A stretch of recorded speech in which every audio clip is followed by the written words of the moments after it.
बाबु नानीहरू voice of नेपालकी विजेताको यो भिडियो हेरौँ अनि यसको फन्नी कमेन्ट पढौँ ल। सानो आउँछ तिम्रो याद, सानो बिग्रिसक्यो बात, अब कसरी बुझाउ मन सानो हुन्न भेटे है। आउँछ तिम्रो याद, सानो बिग्रिसक्यो बात, अब हुन्न भेटे है।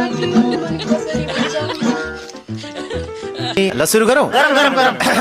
सानो बिग्रिसक्यो गिटार। के भयो त तिमी चुप रहेको बसाइ भाइ। म गिटार बजाउनै छोडिदिन्छु अब त। नभएको एप्सको पनि याद आयो। खाऊ माँ कसम। गिटार बिग्रेको हो कि आवाज बिग्रेको हो दिदी? तिमीले गिटार बजाएको कि गिटारले तिमीलाई बजाएको बुझ्नै सकिन मैले। बुझाइदेऊ कसैले। सानो तिमीले गर्दा आयो मेरो पाप। यस्तै रमाइलो भिडियोहरू हेर्न मेरो युट्युब च्यानललाई पनि सब्स्क्राइब गरिदिनु होला। त्यहाँ पनि डेली न्यू भिडियोहरू अपलोड गरिरहनेछु।